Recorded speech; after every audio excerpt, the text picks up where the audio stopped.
Prime minister बन के पहला काम कौन सा करेंगे आप? पहला बिल्कुल कश्मीर साफ करूंगा। एक ही आदमी मेरे देश में, पूरे देश में, चाहे वो पाकिस्तान का हो या बांग्लादेश का हो, यहां नहीं रहेगा। और जितने कोई आतंकवादी आए हैं, एक पर भी मैं मुकदमा नहीं चलाऊंगा। शूट टू किल, यही ऑर्डर मेरी रहेगी। दोस्तों 22 अप्रैल की दोपहर को इंडियन नेवी के एक ऑफिसर, जिनकी शादी बस कुछ दिन पहले हुई थी, एक टूरिस्ट गाइड जो अपने परिवार का इकलौता कमाने वाला था, एक बिजनेसमैन जो अपनी वाइफ और बच्चों के साथ छुट्टियां मना रहा था, ऐसे ही कई और लोगों को बुज़दिल और कायर पाकिस्तानी आतंकवादियों ने पहलगाम में बड़ी बेरहमी से मार दिया। टोटल 26 लोग मारे गए और दर्जनों लोग घायल हुए। कोई दिसता जहांगीर तो यार बिहारियां पीछे जुलते यार, मौत ही कश्मीर की है।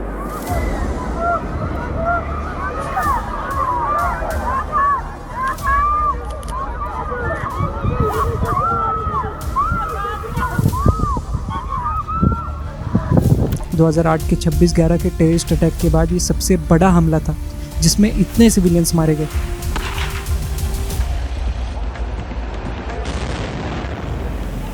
हमले की जगह टेररिस्ट ने बहुत सोच समझ के तय की थी। यह हमला बैसरन वैली में हुआ, जो पहलगाम से 6 किलोमीटर दूर है।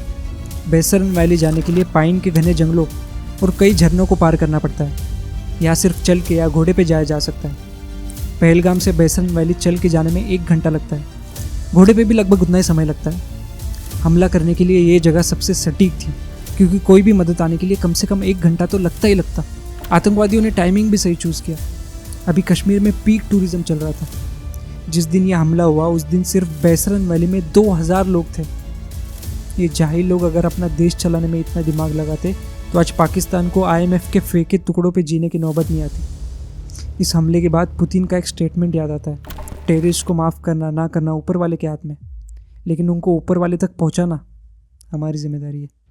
इन्वेस्टिगेशन के हिसाब से 5 टेररिस्ट घने जंगलों से आए। उन्होंने ओपन फायरिंग शुरू की, लोग डर गए। फिर उन्होंने एक एक टूरिस्ट के पास जाके उनसे उनका धर्म पूछा, उनसे कलमा पढ़ने के लिए कहा, उनका ID कार्ड देखा, उनकी पैंट्स उतार कर देखा कि वो मुस्लिम है या नहीं। जो मुस्लिम नहीं थे उन्हें गोली मार दी, हेडशॉट। और एक ने आके बोला मुसलमान अलग हो जाओ और हिंदू अलग हो जाओ, जेंट्स खाली। और बाद में हिंदू के सारे जेंट्स को गोली से मार दिया। किसी से कुछ नहीं पूछा, बस यही बोला मुसलमान अलग हो जाओ और हिंदू अलग हो जाओ। हिंदू को मार दिया और बोला 3 बार कलाम बोला। और मुसलमान लोगों को लैंग्वेज आती थी, उन लोगों ने 3 बार मुसलमान बोला और जो नहीं बोला उसे गन से उड़ा दिया, मार दिया। एक टूरिस्ट को गोली मारने के बाद उनकी वाइफ ने कहा कि मुझे भी गोली मार दो, तो हरामखोर बोलता है तुम्हें नहीं मारेंगे, मोदी से जाके कहना। अरे इतने बुज़दिल हो, निहत्ते मासूम लोगों को मारते हो। अगर हिम्मत है तो कभी हमारी इंडियन आर्मी से आके पूछना कि उनका धर्म क्या है। ऐसी मौत मारेंगे हमारे जवान की अगली 7 पुश्तें याद रखेंगी तुम्हारी कि इंडियन आर्मी क्या चीज़ है।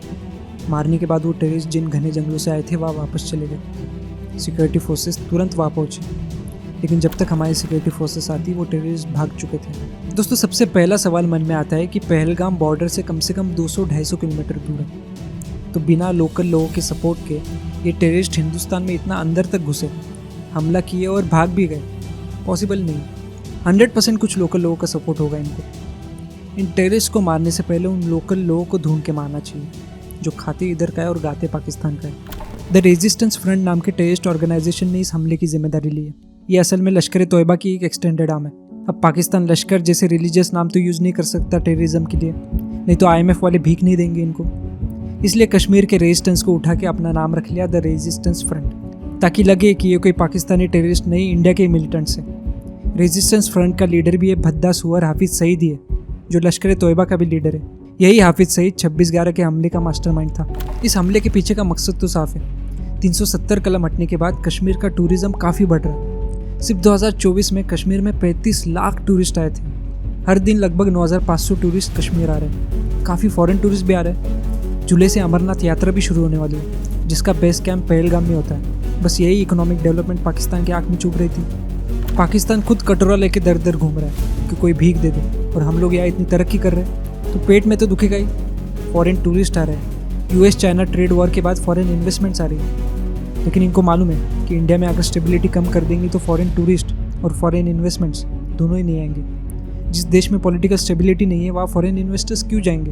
हम तो डूबे सनम, तुम्हें भी डुबा ले जाएंगे।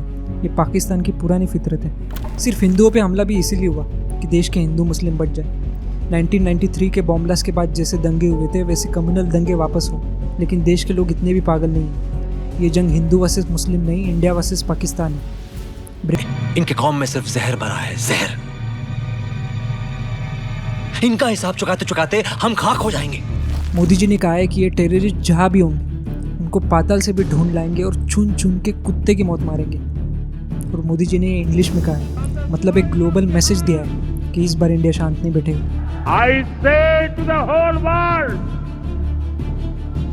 India will identify, track and punish every terrorist and their backer.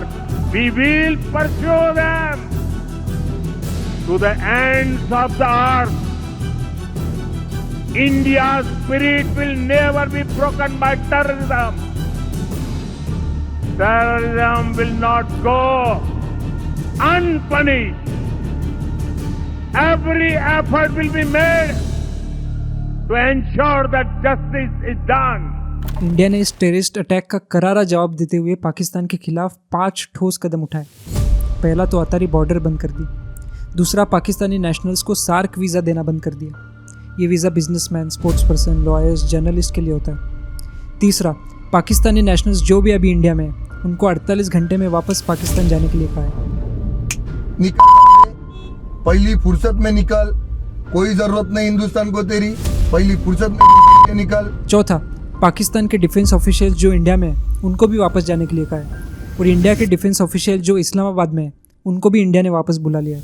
Fifth, सबसे इम्पोर्टेंट, सबसे बढ़िया, हमने इंडस वाटर ट्रीटी को होल्ड किया। इंडस वाटर ट्रीटी के हिसाब से कश्मीर की 6 नदियाँ इंडिया और पाकिस्तान में बांट दी गई। 3 नदियों के पानी पे इंडिया का हक है और 3 नदियों के पानी पे पाकिस्तान का। बियास, रावी और सतलज के पानी पे इंडिया का हक है और इंडस, झेलम और चिनाब नदियों के पानी पे पाकिस्तान का हक है।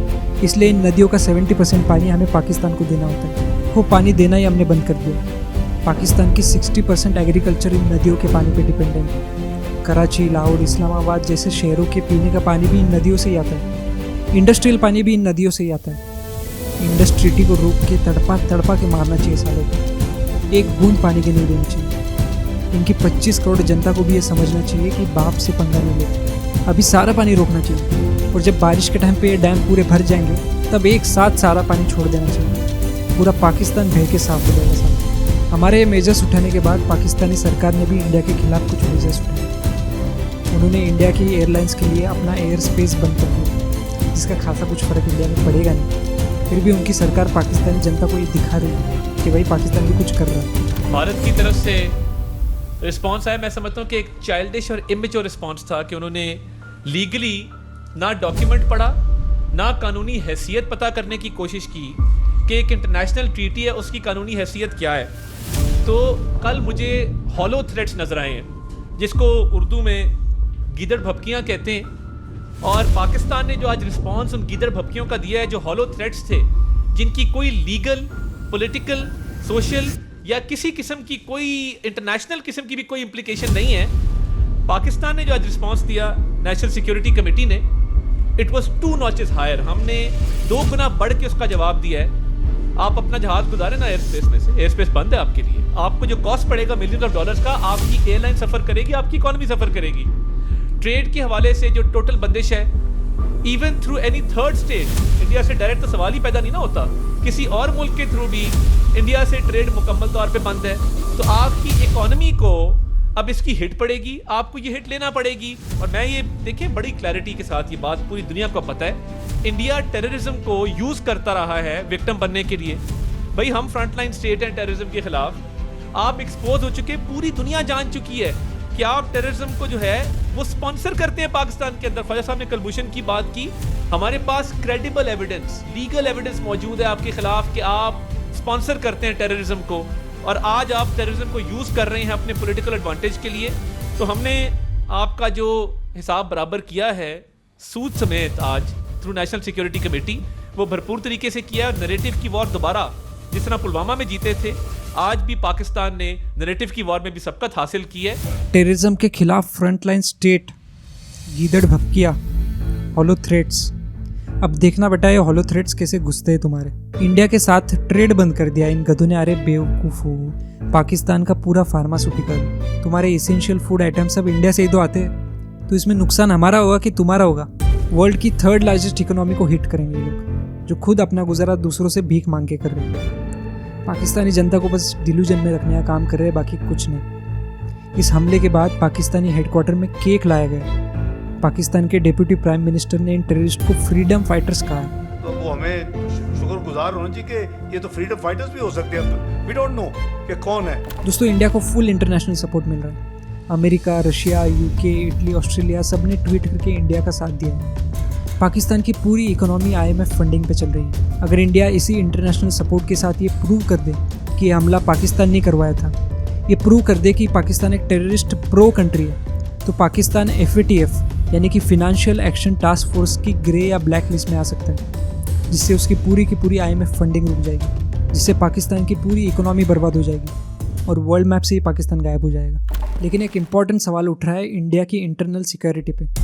अगर बैसरन का एरिया इतना ही रिमोट था तो वहाँ पे सिक्योरिटी फोर्सेस क्यों नहीं थी? कल की ऑल पार्टी मीटिंग में एक बात कही गई कि बैसरन वैली में टूरिज्म शुरू होना था अमरनाथ यात्रा से, लेकिन पोनी राइडर्स ने लोकल गवर्नमेंट को बिना बताए 10 अप्रैल से टूरिस्ट को बैसरन वैली ले जाना शुरू किया था। इसी का फ़ायदा उठाया टेररिस्ट ने। लोकल गवर्नमेंट को पता ही नहीं था कि बैसरन वैली में टूरिस्ट जा रहे हैं, लेकिन पाकिस्तान में बैठे टेररिस्ट को पता चल गया कि बैसरन वैली में टूरिस्ट आना शुरू हो गए। 100% इसमें लोकल लोगों का हाथ होगा। लेकिन दोस्तों, हमें समझना होगा कि कश्मीर को इकोनॉमिकली बर्बाद करके, कश्मीर की यूथ को हिंदुस्तान के खिलाफ भड़का के ज़्यादा से ज़्यादा मिलिटेंट्स तैयार करना ये पाकिस्तान की साजिश है। हमारी जिम्मेदारी है कि हम लोग कश्मीरी लोगों के साथ खड़े रहें और कश्मीर घूमने जाएं। सिर्फ टूरिज़्म से ही कश्मीर की डेवलपमेंट हो सकती है। बाकी तो यही सही मौका है POK वापस लेने का। होपफुली हम POK वापस ले लेंगे और कश्मीर वापस स्टेबल होगा।